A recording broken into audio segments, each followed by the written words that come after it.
A gente fala agora da treta, gente, entre o governo brasileiro e o governo argentino. O Brasil está pensando em chamar novamente o embaixador da Argentina para ter explicações sobre mais um ataque de Javier Milei a Lula. O Javier Milei deu uma entrevista na Argentina, mais uma vez provocando o presidente. Aqui no Brasil, o embaixador brasileiro que estava em Buenos Aires pode levar mais tempo para voltar para lá. A gente vai com as últimas informações com a nossa correspondente Luciana Tadeu, direto de Buenos Aires. Em entrevista ao canal argentino La Nación Más, o presidente Javier Milei voltou a insultar o presidente Lula, chamando o petista de corrupto, ladrão e ex-presidiário. Nessa entrevista, Javier Milei disse que Lula somente foi posto em liberdade no Brasil por uma falha administrativa de procedimento e não por ser inocente. Sus calificativos a Lula en la semana pasada, al que le acaba de decir ladrón y presidiario. La pregunta es, ¿mentí? No, pero yo le pregunto... La pregunta es, ¿mentí? Ladrón, bueno, la acusación de ladrón... No.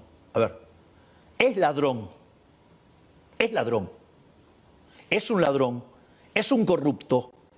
Fue condenado por ladrón y corrupto. Estuvo preso, con lo cual también es cierto lo de presidiario. Y no solo eso, lo liberaron por una falla administrativa del procedimiento, no por ser inocente. Lo liberaron por una falla en el procedimiento, no por ser inocente. Por lo tanto, es ladrón e é um corrupto.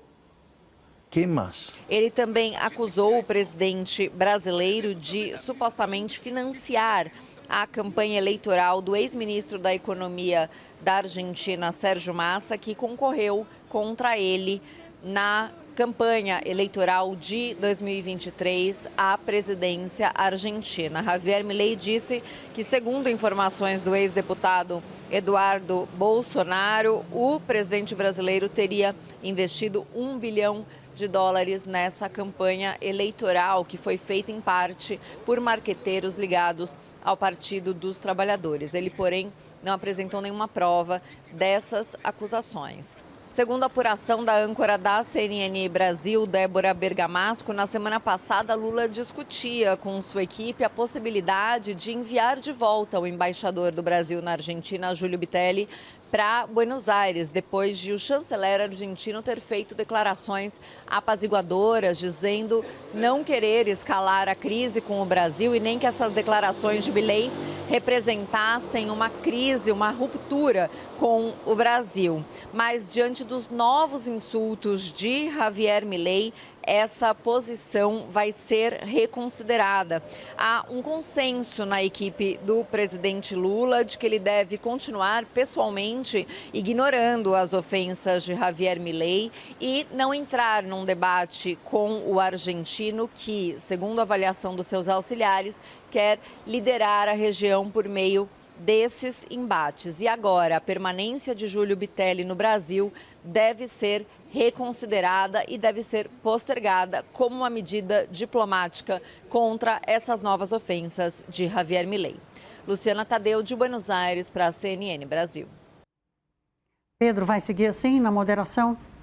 O governo brasileiro percebeu que o Javier Milei não vai desescalar, pelo contrário. A leitura é que ele precisa escalar, que o presidente Lula responda, seria o ideal para Javier Milei, porque ele enfrenta um período de muita impopularidade. Daqui a pouco tem eleição também na Argentina.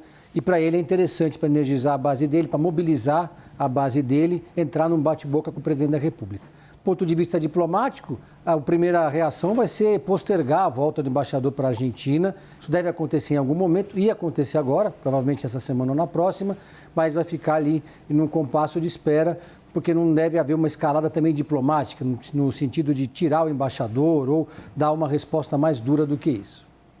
Juliana, o que motiva a Milei a fazer isso? Porque ele veio a São Paulo, ele fez um apoio explícito à campanha de Flávio Bolsonaro. Qual é a continuidade desses ataques? Qual é a motivação?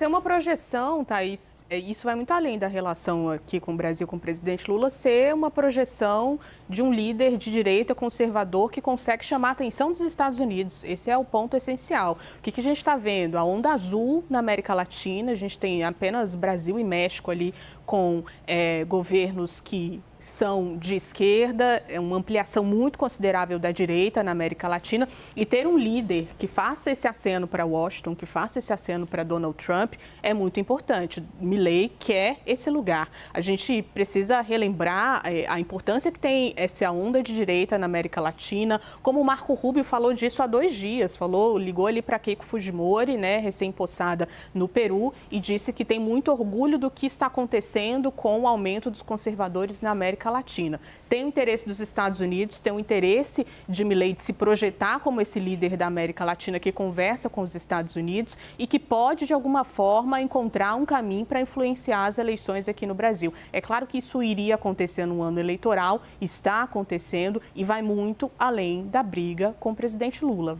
É uma forma de se projetar como um líder, uma liderança aqui na América do Sul, que tem essa conversa direta com os Estados Unidos e flerta com todos os interesses dos americanos na ampliação do grupo conservador na América Latina. Pedro, você falou da resposta de Lula, né? Na semana passada ele foi perguntado sobre Milei, ele falou: quem é esse cara, né? Porque se ele dá a voz, como você disse, se ele empresta a voz a essa resposta, ele dá peso político. Essa é a estratégia de evitar que isso aconteça? Mas o presidente Lula, às vezes, ele fala de improviso. Então, aquele foi o momento em que ele foi perguntado ali, passando pelos jornalistas, deu aquela resposta, depois fez alguma outra crítica ao Javier Milei, fora do script, porque também ele acaba não se contendo. Mas a ideia é que ele não escale do ponto de vista assim, mais formal, dando uma resposta a alguma cerimônia. Agora, palanque eleitoral é palanque eleitoral, a temperatura é sempre outra, né? Juliana, só para a gente terminar, tem acontecido já, era raro, mas tem acontecido muito, presidentes de países declararem seu apoio a candidatos de outros países. O próprio Lula fez isso com Kamala Harris contra Donald Trump, fez isso com Sérgio Massa e indo visitar Cristina Kirchner. Sim. Esse é um padrão novo da política? Parece um padrão, e da direita a gente também tem que chamar atenção para esse interesse, né? Quando a gente tem um aumento das lideranças da direita, tem também o interesse dessas lideranças se projetarem ali com os Estados Unidos e declararem esse apoio. Marco Rubio fez aí uma série de viagens pela América do Sul fazendo esse apoio, ligou para Keiko Fujimori, tem interesse na ampliação dessa relação com a Argentina, com Javier Milei, que deve seguir escalando, porque nós estamos falando de um ano eleitoral. Para o PT, é ruim escalar essa briga. A gente teve tarifaço, a gente tem uma relação com os Estados Unidos que ainda está se reconstruindo. Então, isso também explica um pouco do recuo do presidente Lula em não entrar ali na mesma linha de Javier Milei nessas críticas. Agora, é entender exatamente como é que isso vai se dar na campanha eleitoral. Porque aí na hora que o palanque chegar e o improviso vier e se a provocação continuar, Lula é um político experiente, mas ainda assim, de vez em quando, atravessa a rua para escorregar na casca de banana do outro lado.